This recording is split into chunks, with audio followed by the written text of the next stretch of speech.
히브리서 11장 34절에서 40절의 말씀 함께 받들어 읽겠습니다. 다 찾으셨으면 한 목소리로 읽겠습니다. 불의 세력을 멸하기도 하며 칼날을 피하기도 하며 연약한 가운데서 강하게 되기도 하며 전쟁에 용감하게 되어 이방 사람들의 진을 물리치기도 하며 여자들은 자기의 죽은 자들을 부활로 받아들이기도 하며 또 어떤 이들은 더 좋은 부활을 얻고자 하여 심한 고문을 받되 구차히 풀려나기를 원하지 아니하였으며 또 어떤 이들은 조롱과 채찍질뿐 아니라 결박과 옥에 갇히는 시련도 받았으며 돌로 치는 것과 톱으로 켜는 것과 시험과 칼로 죽임을 당하고 양과 염소의 가죽을 입고 유리하여 궁핍과 환난과 학대를 받았으니 이런 사람은 감당하지 못하느니라. 그들이 광야와 산과 동굴과 토굴에 유리하였느니라. 이 사람들은 다 믿음으로 말미암아 증거를 받았으나 약속된 것을 받지 못하였으니 이는 하나님이 우리를 위하여 더 좋은 것을 예비하셨은즉 우리가 아니면 그들로 온전함을 이루지 못하게 하려 하심이라. 아멘. 제목 한번 같이 읽어보겠습니다.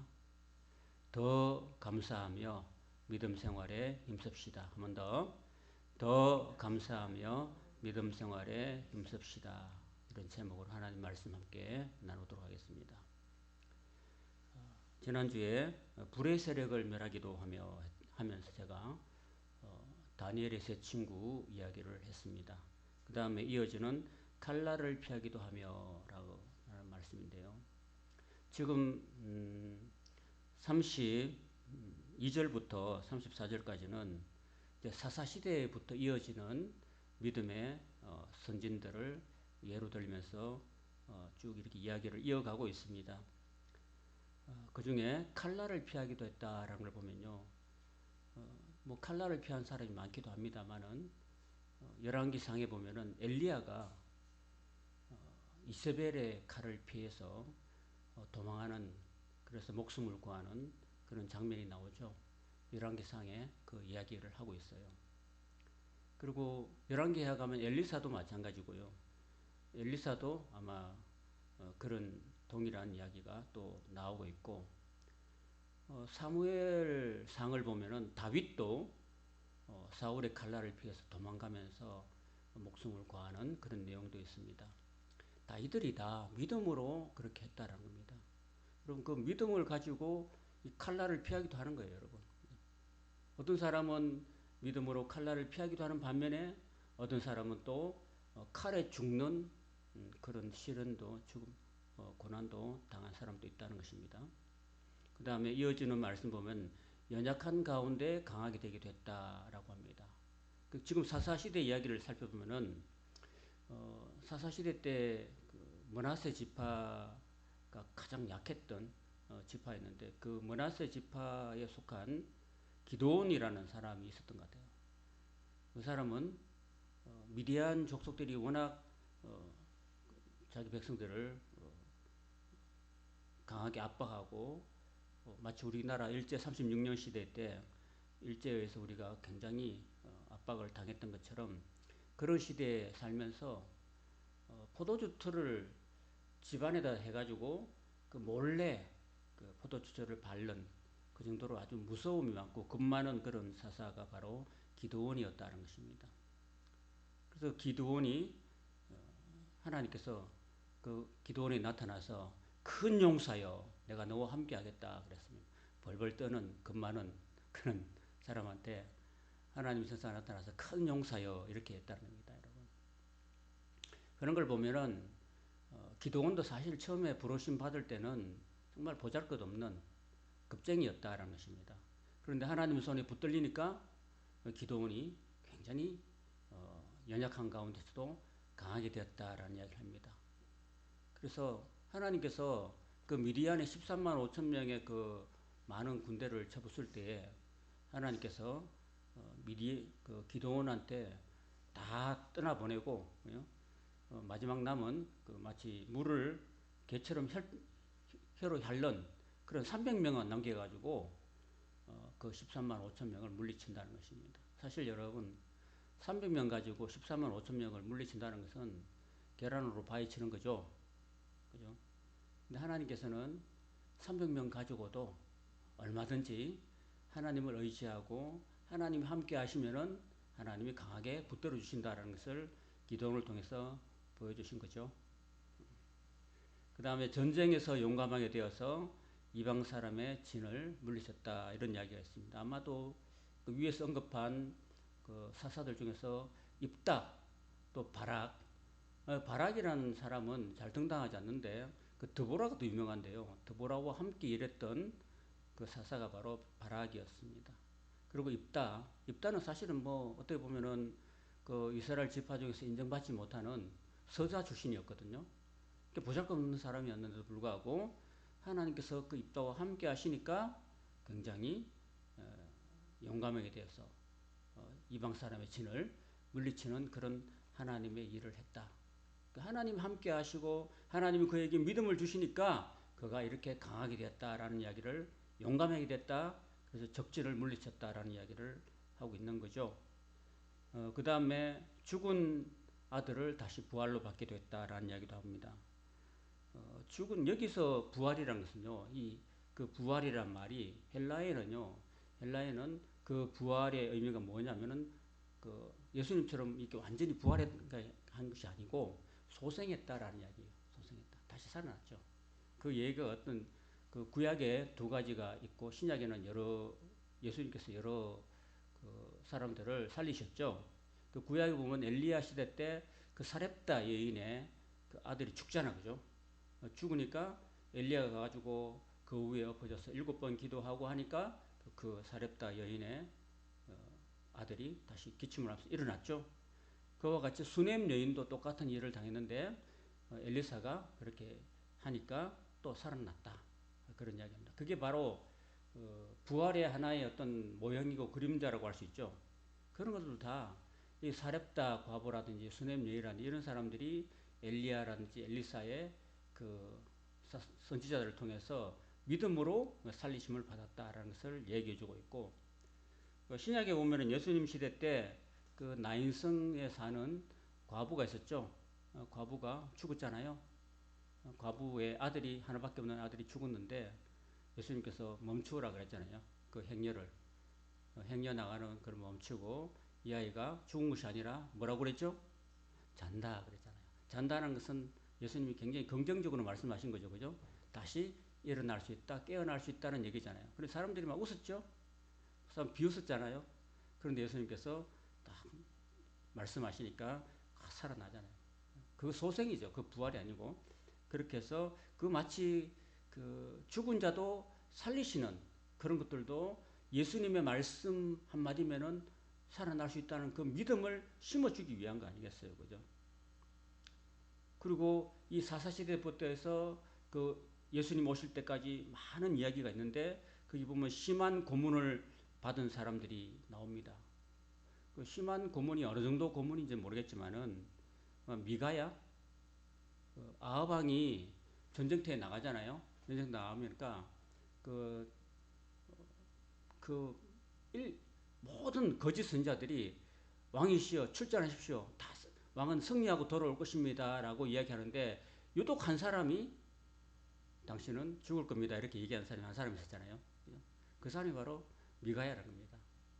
그 미가야가 그렇게 얘기를 합니다. 그러니까 워낙 이게 아합 왕이 화가 나가지고 저 미가야를 그 감옥에 내가 살아서 돌아올 때까지 감옥에 집어넣고 고생의 물과 고생의 떡을 먹게 하라 이렇게 했던 겁니다. 그때 사람 여러분 그 고생의 떡과 고생의 물이 뭔지 아세요? 그게 바로 사람의 인분과 소변이에요. 그걸 아방이 살아 돌아올 때까지 먹이라는 거죠. 근데 아방이 점쟁이 나서 죽었어요. 죽었다니까요. 그러면 어떻게 됐어요? 그럼 계속 갇혀서 감옥에 갇혀가지고 그렇게 그 참 뭐랄까요? 그런 믿음으로 그런 이야기를 했는데 그 입 다물고 있었으면 그런 얘기, 그런 고난 안 받아도 되는데, 그 하나님의 선지자로서, 참 선지자로서 직언을 마다하지 않고 참된 선지자로서의 사명을 다 감당하는 바람에 그런 고난을 당했다는 거죠. 그리고 사도 바울 같은 걸 보면, 사도 바울도 보면은 그렇죠. 귀신 들린 그 여종의 여인, 그 종의 여종을 예수님 이름으로 살려줬잖아요. 그러니까 사실 바울이 로마 시민권에 가짐에도 불구하고 억울하게 채찍을 맞죠.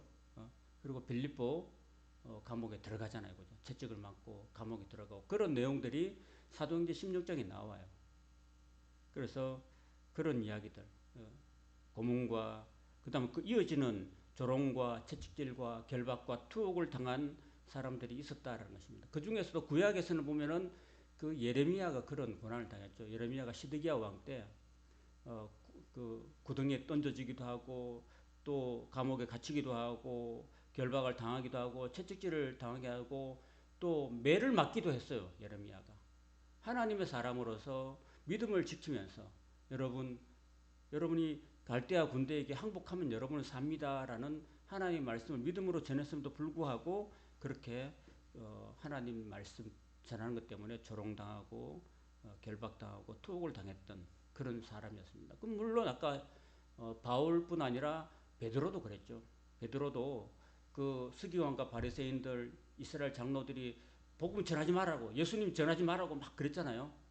그럴 때 우리는 하나님의 말씀을 받은 사람으로서 전하지 않을 수 없다. 내가 당신들의 말을 듣는 것이 옳으냐? 하나님 말씀 듣는 게 옳으냐? 라고 할 정도로 그랬죠. 그죠? 그래서 결국은 감옥에 갇혔죠. 그죠? 감옥에 갇혔잖아요. 투옥됐잖아요. 그런데 어떻게 살아났어요? 마가 다락방에서 그 믿는 사람들이 함께 간절히 베드로를 위해서 기도했죠. 기도하니까 어떻게 했습니까? 하나님께서 천사를 보내가지고 사실은 그 이튿날 사실은 베드로를 죽이려고 그랬거든요. 죽이려고 그랬는데 그 다음날 죽는데도 불구하고 베드로는 쿨쿨 잠이 들었던 거죠. 그건 뭐예요? 마음속에 믿음과 평안이 넘쳐났다는 거 아니겠어요? 할렐루야.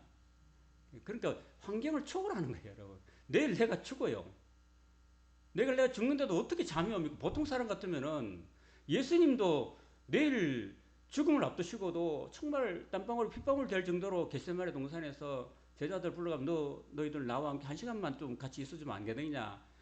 기도해 달라기보다도 한 시간만 좀 같이 깨어서 좀 있어주면 안 되겠냐 그러고 했는데도 불구하고 제자들 다 잤잖아요. 그죠? 예수님도 그렇게 내일 십자가를 앞두고도 그렇게 고민이 많으시고 정말 이 잔이 내게서 좀 떠나갔으면 좋겠다는 그런 심정이 있는데 베드로는 어찌된 영문인지 내일 죽는데도 불구하고 그냥 천사가 막 엉덩이를 막 패가지고 깨울 정도로 깊이 잠들었다는 거예요.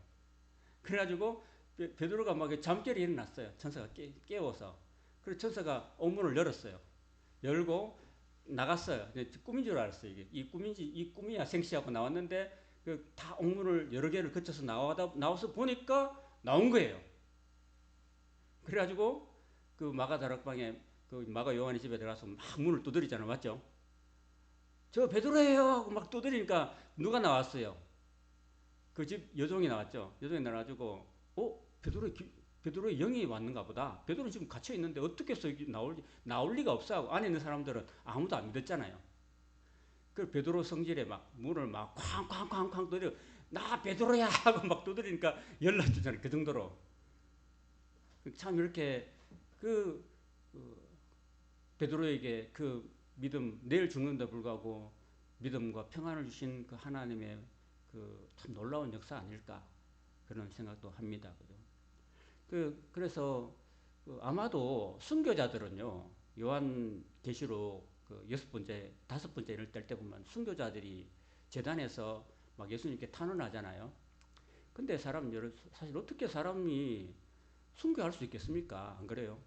우리나라 기독교 역사를 보면은 순교하신 우리 목사님들이나 성도들이 많잖아요. 그죠? 그리고 우리가 한 번에 그 여수 순천 쪽에 가보니까 그 여수의 예양원에 가보니까 그 손양한 목사님이 이렇게 순교하는 그죠? 그런 모습도 사진도 보고 제가 우리 교회 제주노회 동방선장위원회를 통해서 여러 코로나 오기 전에 한번 가보니까 저기 전라도 지역에 가보니까 거기에 보니까 그 6.25 한국 전쟁 때 그 교회를 지키기 위해서 믿음을 지키기 위해서 순교했던 많은 그런 분들이 계셨다는 겁니다. 심지어 어린아이들조차도 교회 학교 아이들조차도 그렇게 교회에서 죽는 도망가지 않고 교회에서 죽는 믿음을 지켰던 그런 모습을 보게 되는 거죠.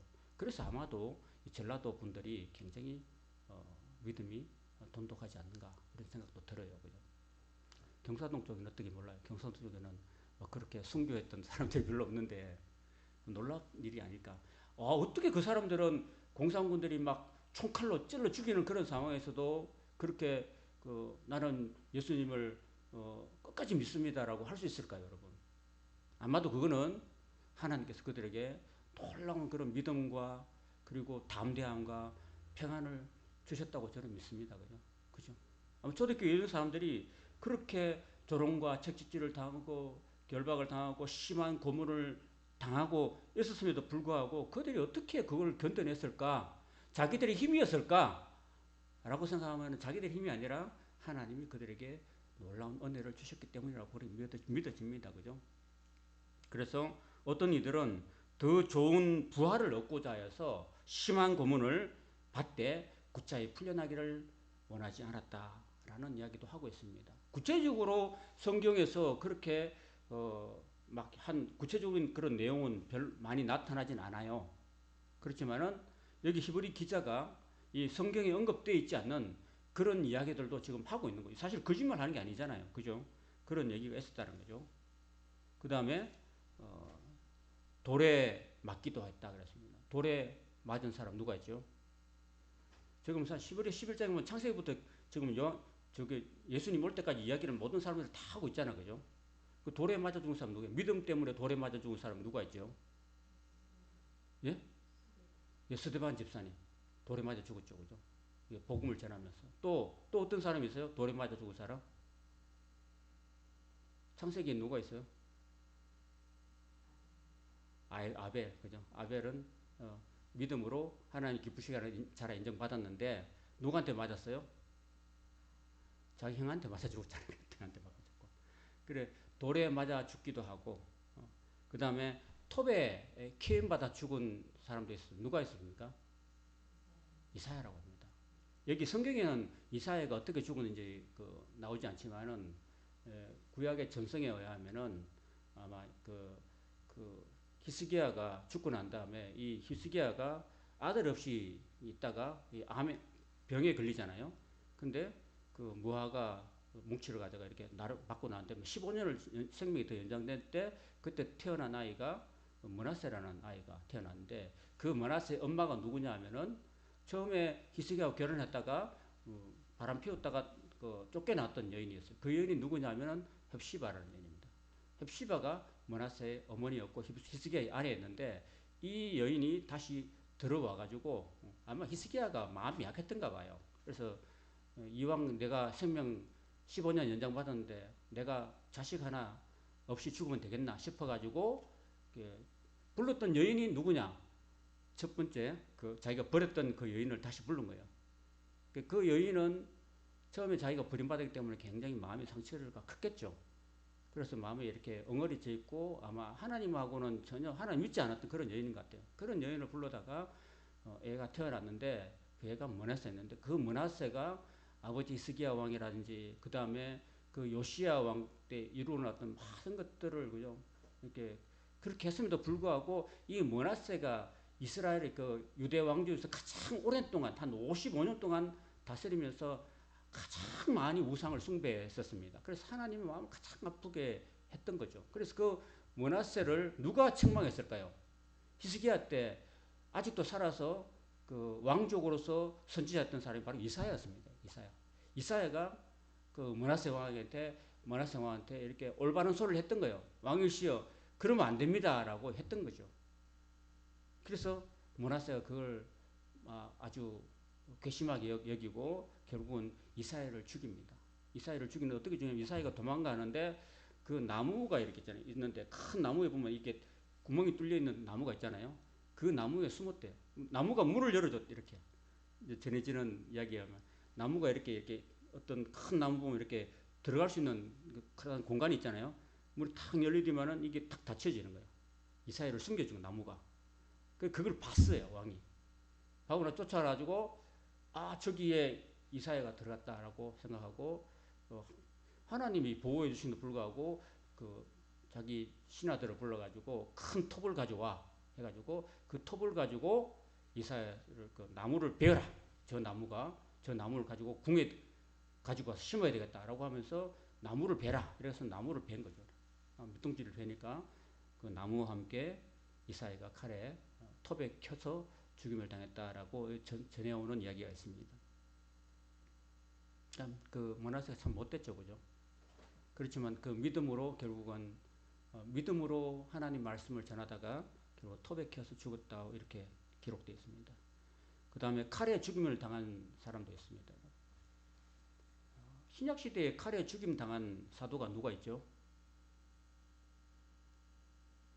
사도행전을 보면은 야고보죠. 그 예수님의 세 제자가 있잖아요.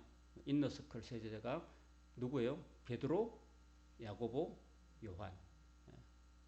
그 야고보와 요한은 누구의 아들이었죠? 세베대 아들 야고보와 요한. 그 엄마가 치맛바람 막 일으켰던 그 엄마예요. 아시겠죠? 그 엄마가 예수여 당신이 왕이 되시면은 우리 두 아들을 당신의 하나는 오른편에 하나는 왼편에 부탁합니다. 부탁드려요. 했던 그 어머니의 그 두 아들이었는데 한 아들은 그 요한이고 한 아들은 그 야고보예요. 그 요한은 사도 요한이 아닙니다.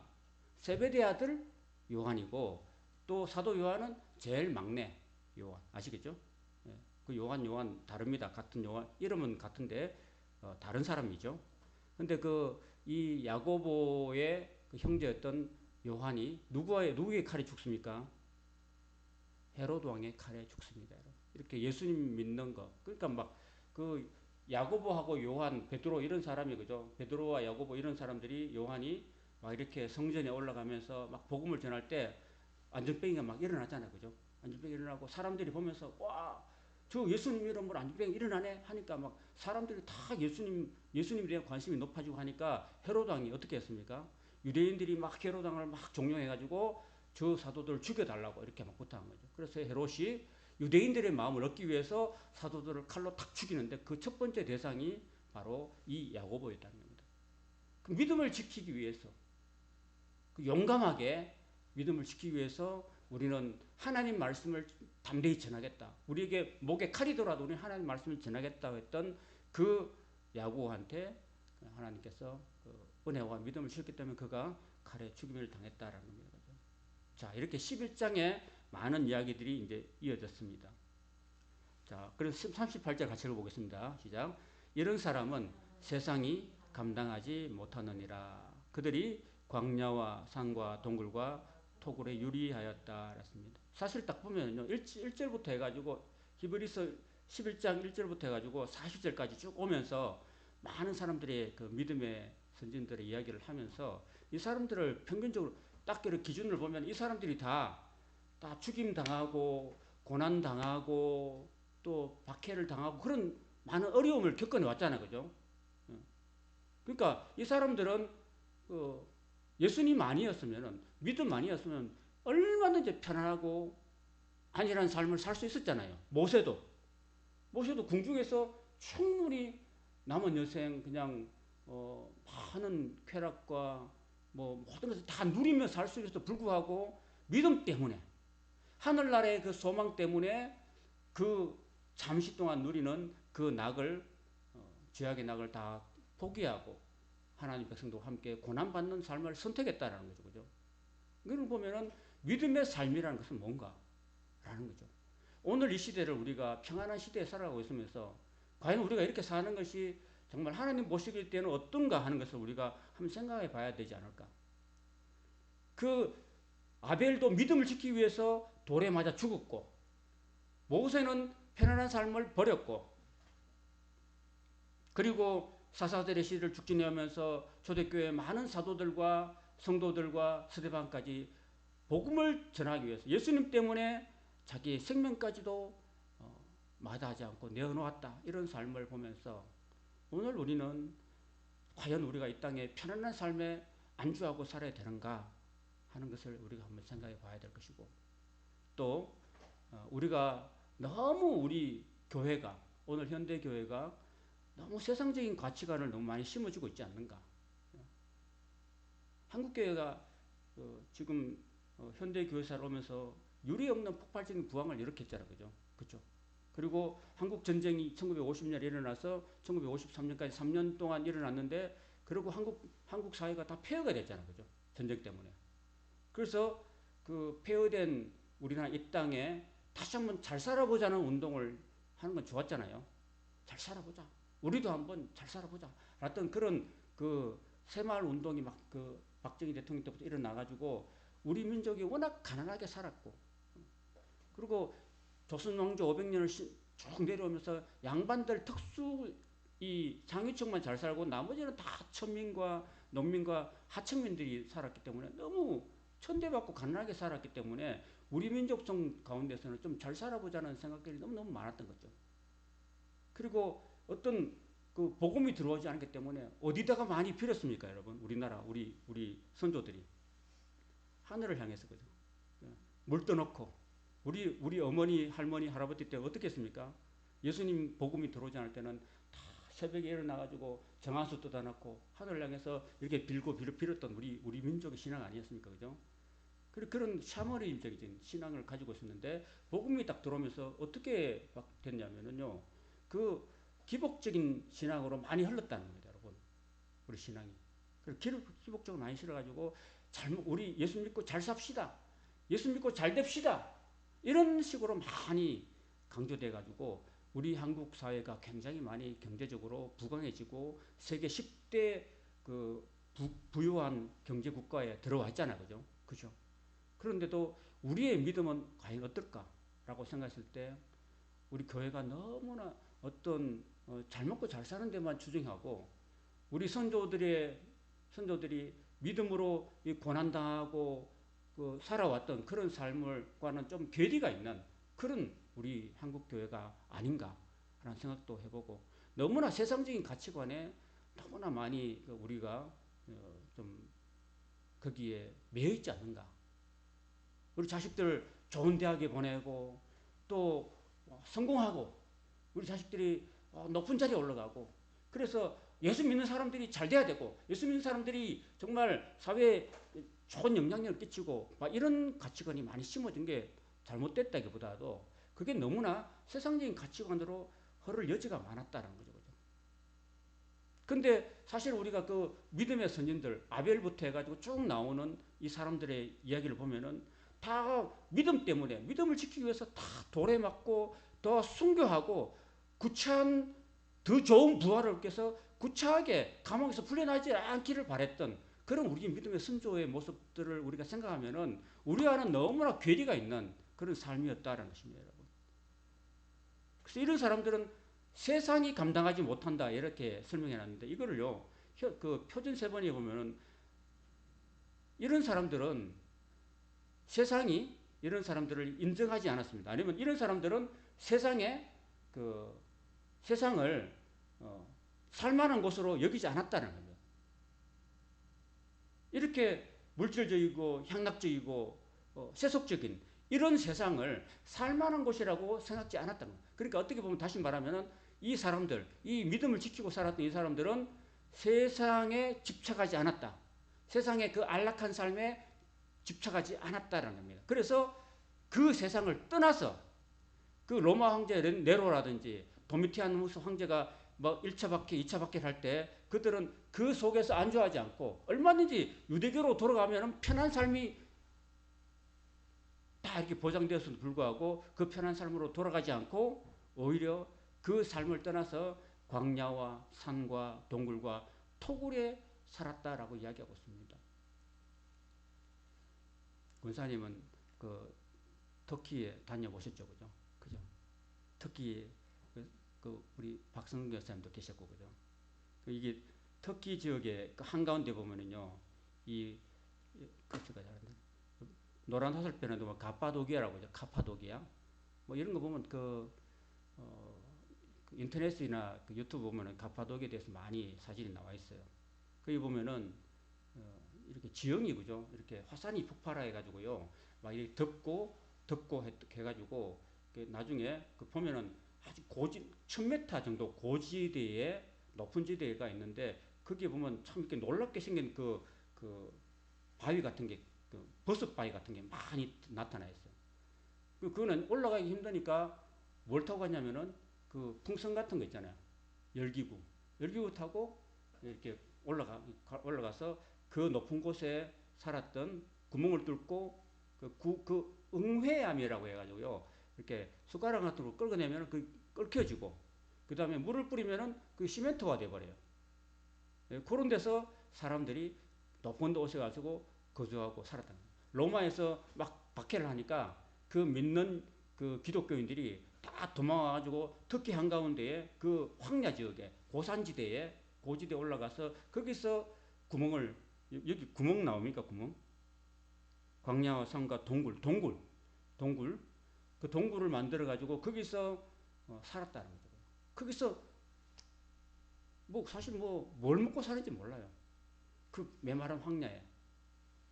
그리고 그 대림구유라고 있습니다. 대림구유. 대림구유 보면은 위에는 이 지상에 있는데 그 로마 법이요.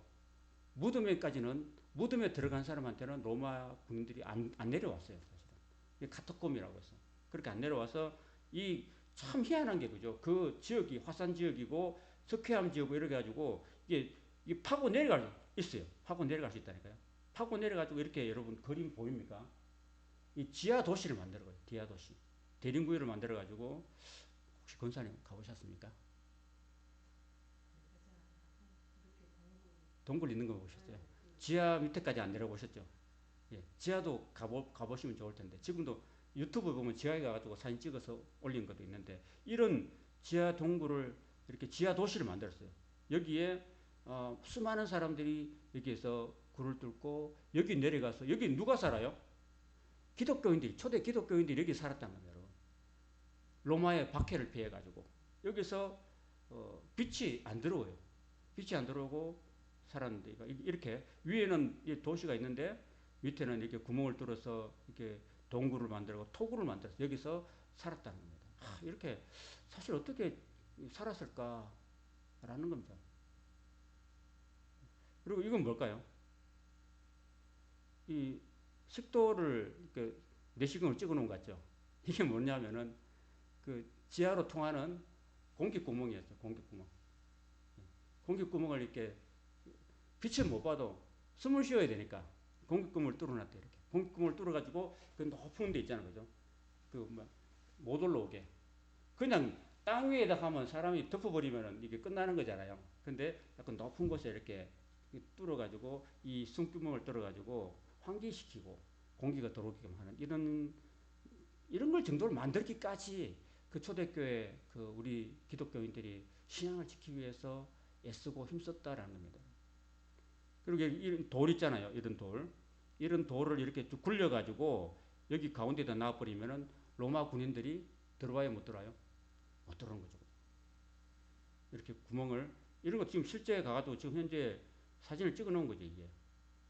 이런 것들이 지금부터 2000년 전에 우리 초대교회 성도들이 이렇게 지하 도시에 이렇게 만들어 놨던 겁니다.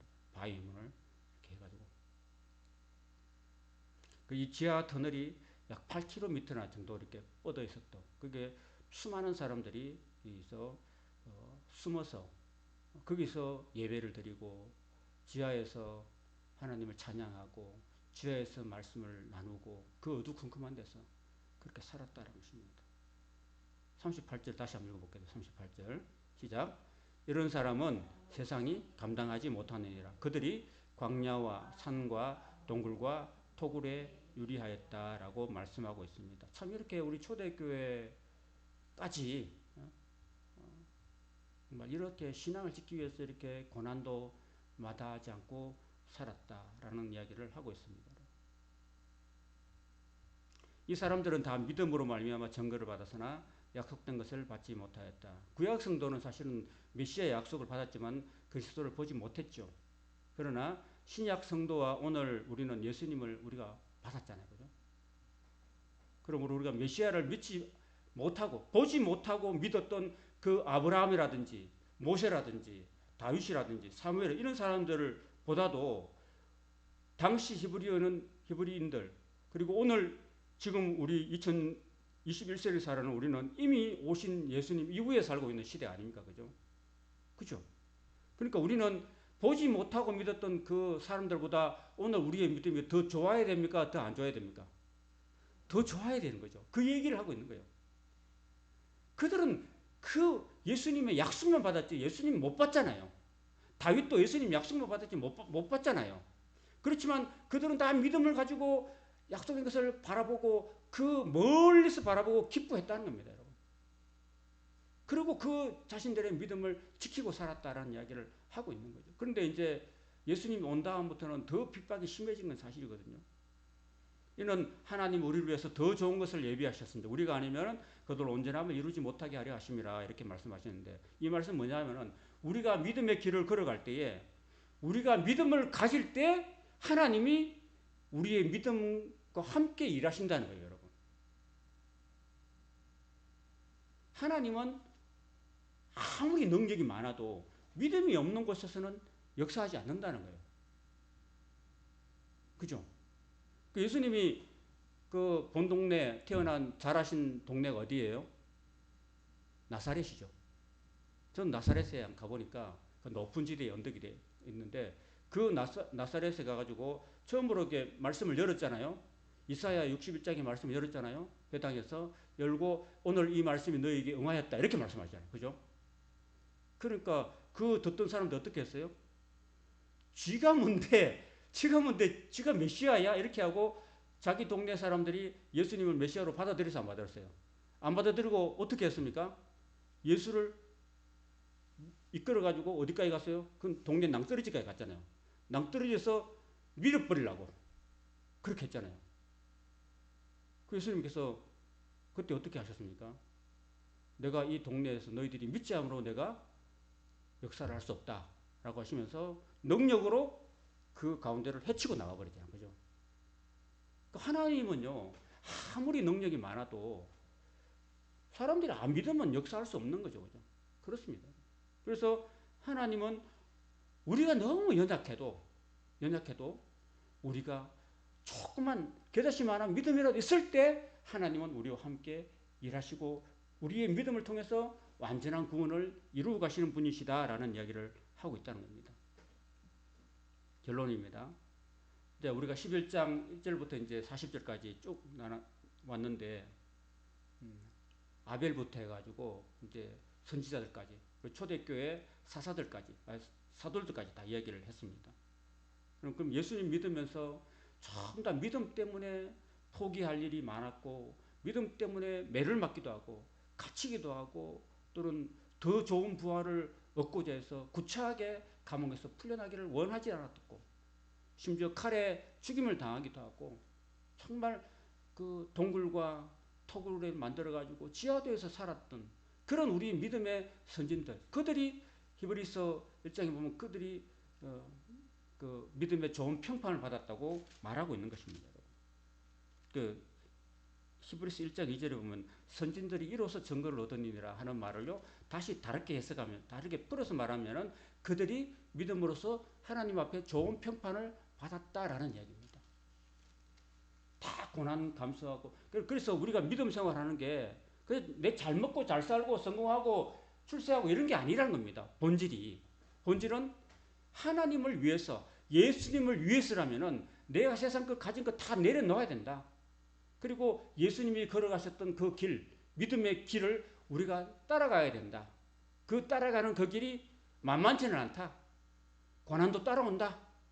라는 것을 감내해라. 그러면서 초대교회 때 이 히브리서를 받았던 그 수신자들, 1차 수신자들이요. 그 로마 황제가 박해하고 하고 유대교가 자꾸 해요하고 이렇게 하다 보니까 자꾸 예수 믿는 것 때문에 왜 죽어야 돼?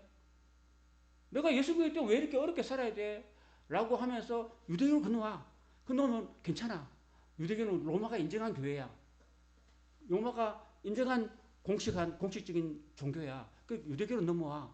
그대로 놓으면 그런 핍박 없어도 돼. 예수님 때문에 안 죽어도 돼. 하니까 믿음이 사람들이 흔들리잖아요. 흔들리는 그런 유대교로 돌아가려고 하는 사람들한테 그 돌아가면 안 된다. 돌아가지 말고 끝까지 이제 예수님이 오셨고 이제 구약의 모든 제사들이 다 폐해졌고 이제 예수님이 우리의 완전한 대제사장이 주고 완전한 구원자가 되시니까 예수님 믿는 그 믿음을 버리면 안 된다. 다시 옛날로 돌아가면 안 된다. 그러면서 히브리서 11장에 수많은 믿음의 선진들을 이야기하면서 이 사람들은 다 예수 믿는 그 믿음 때문에 보지는 못해도 그 약속받은 그것을 믿고 끝까지 믿음을 지켜나갔고 심지어 예수님 온 다음부터는 목숨까지도 내어놓고 믿음을 지켰다. 그러니까 여러분들은 믿음을 끝까지 지켜나길 바란다. 그래야지 그게 영원한 구원으로 갈 수 있다. 중간에 그 예수님 믿다가 포기하고 예수님 그냥 짓밟고 예수님을 성령님을 귀신이라 하고 그렇게 모욕하고 유대교로 살아가면 그 사람은 얼마나 나중에 하나님 앞에 큰 심판을 받겠느냐라는 이야기를 하고 있는. 그러니까 참 이렇게 갈등이 클 거예요. 그 초대교회 성도들은 그죠. 야, 내가 이거 정말 예수 때문에 내가 이거 정말 모든 경제권을 포기하고 그리고 정말 이 죽음까지는 내가 이렇게 각오해야 되는가라는 어린 믿음의 사람들이 아마도 많이 굉장히 흔들렸을 겁니다. 제가 잘 아는 그 일산 광성교회 우리 신대원 90기 동기 중에서 한 목사님 계신데 그분이 그러더라고요. 요즘에 이제 그 법이 있잖아요. 법이 이제 교회 그 차별금지법 이런 거 있잖아요. 이런 것들이 국회에 지금 올라가 있잖아요. 계류 중이잖아요. 그 만약에 차별금지법이 통과된다 그러면은 이제 교회에서는 예수님만이 완전히 구원자십니다. 다른 건 구원이 없습니다. 이렇게 말하면 이것도 문제가 발생하는 거예요. 다른 종교를 차별하는 거죠. 그리고 지금 이제 미국에 보면 미국의 모든 그 교단들이 이제 그 동성애자들 있잖아요. 다 이제 목사 인정해줘요. 동성애 목사입니다. 인정해줘요. 또 이제 지금 이런 식으로 가고 있어요. 세상이. 그러니까 우리나라도 이제 머지않았나 30년 안에 이제 기독교를 박해하는 시대가 오게 될 것이라고 얘기를 하시더라고요. 지금 이렇게 편한데 이제 곧 온대요. 이제 박해 시대가 꼭 온대요. 이제 예수 믿으면 이제 자유롭지 못한 그런 시대가 이제 우리 아이들 때 나는 이제 앞으로 이제 10년 하면 이제 은퇴를 하는데 이제 우리 자녀손들 이렇게 가면은 이제 이런 게 법이 통과되고 나면은 온대요. 그런 게 박해가.